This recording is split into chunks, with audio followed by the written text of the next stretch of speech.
Hello, I'm Matt Ellsworth, Chief Genealogist and Content Creator for Mbuyu.org.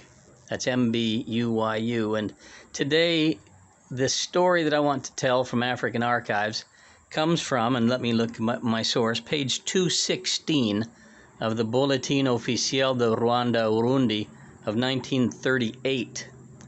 And it is an exceptional story about a village or chefferie, a chiefdom, that became unhappy with its chief because he was extorting and demanding more than was due him. I'm going to read to you the text of the entry in the Bulletin Officiel, and I'm going to let you hear the details and the flowery judicial language, and then I'm going to make some comments from text and then off the cuff about the importance of this case. So let's get into the translation in English.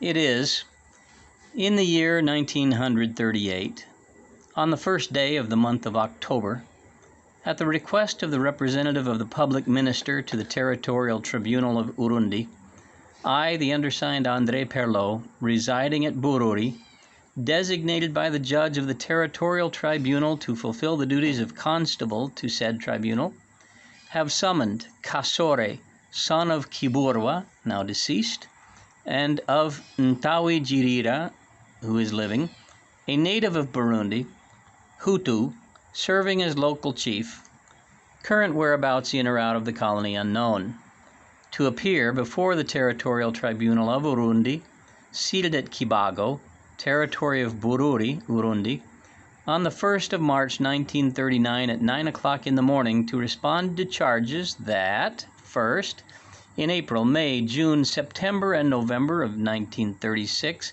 in his chiefdom in the Bururi territory, he did extort goods from the following persons using violence or threats: Birohera, Kitanga, Ntuye, Maneye, Manja, Batari, and Chiza. The goods extorted were, respectively, 2 milk cows and a bullock, 1 milk cow and 1 bullock, 1 milk cow and its calf, 1 bull, 1 cow, 5 head of livestock, 1 cow and its male calf, 1 milk cow, 2 bullocks, and 280 francs.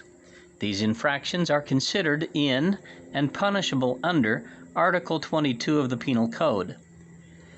And second, in 1935 and in March, April, May, June, July, August, September, October, and November 1936, in his chiefdom in the territory of Burundi, he was guilty of the infractions of ordering, demanding, or receiving goods that he knew to be in excess of what was due to him as a public servant in the form of taxes, contributions, revenues, or interests, whether as salary or wages, namely from Rugendamate, Mihare, Bunani, Bunja, Huihuiri, Kihondogori, Chukiro, Ntiba Hajara, Rudorodoro, Nyeguye, Charyanyana, Nyamuleha, Ntuye, Ruahira, Kavyinwa, Ruamiye, Musaro, Kibebe, Rujamira, Batari, Ruranda, Kibind, and Chiza.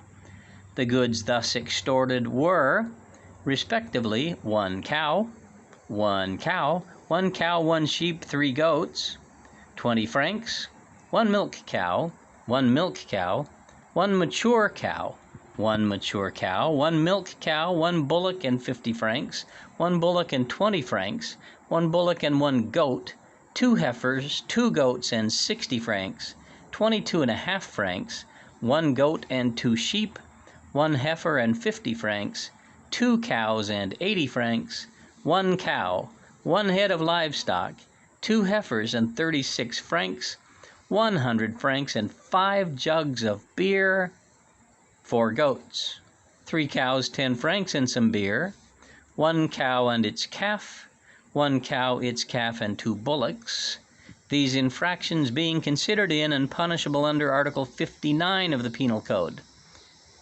Third, in August 1936 or thereabouts at Burundi, he did fraudulently divert or embezzle from the government of Ruanda-Urundi the sum of 750 francs, consisting of slaughter taxes collected at the Kibago market, which had been paid to him on condition that he deposit them or use them for a designated purpose, this being considered in and punishable under Article 25 of the Penal Code.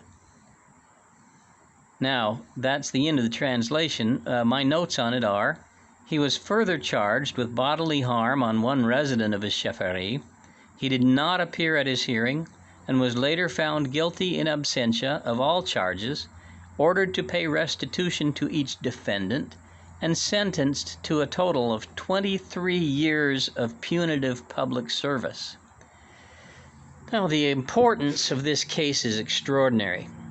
The citizens of a local precinct effectively used the colonial legal system established by the Belgians to oust their corrupt chief, a chief who was serving under the will of the Burundian king. Now, when the Germans arrived and later the Belgians took over, they compromised the existing system, which was there was a king, one in Rwanda, another in Burundi, to simplify matters. It's a little more complicated than that. But those kings, in Burundi, the king then had princes or descendants of princes, or let's just say friends of the king, who were called the Baganwa, and they were appointed regional governors or regional under kings or super chiefs. It's hard to say. They were Baganwa. And they then, in each little locale or colline, appointed a chief. So the chiefs, even up until the time of independence, well, let's get this straight. The chiefs up until the 1930s were appointees of the crown.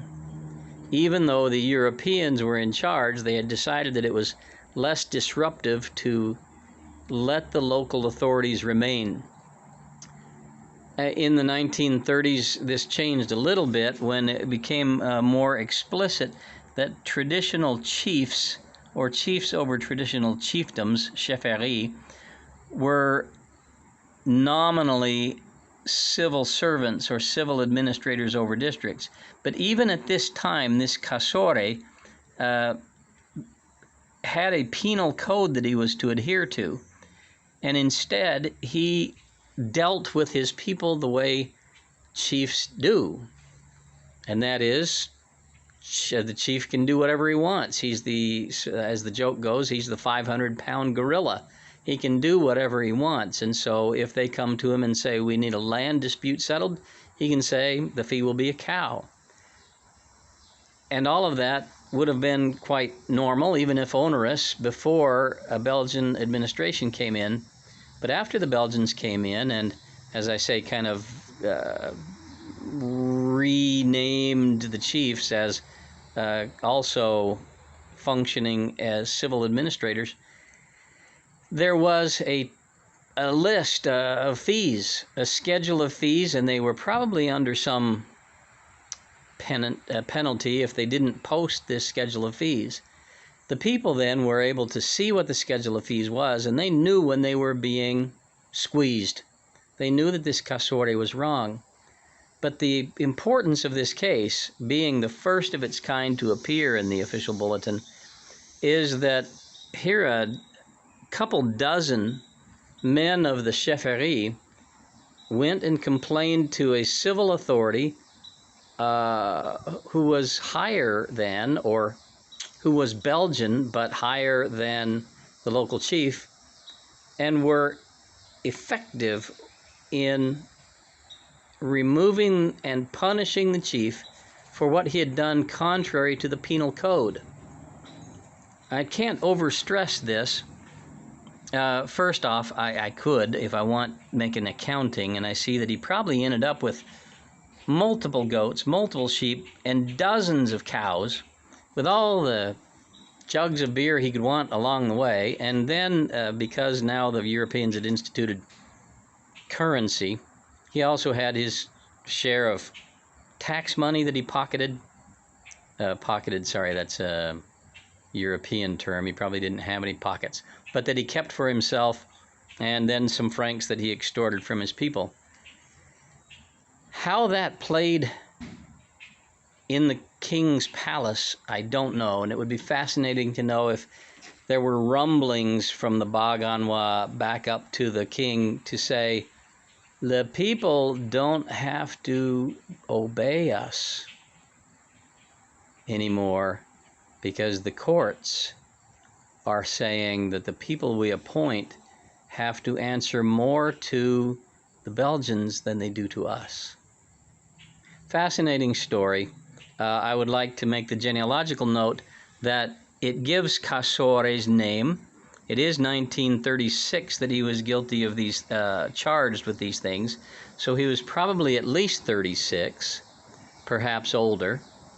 I figure him to have been born around 1890, meaning that his father, Kiburwa, would have been born around 1860 to 1870, and his mother, Ntawi Jirira, would have been born also around 1865, 1870. And these are days before any registration, any public record, any written record of any kind. And this here is the only way that we're going to get a record of the parents of someone whose own birth and perhaps even own death was not registered anywhere.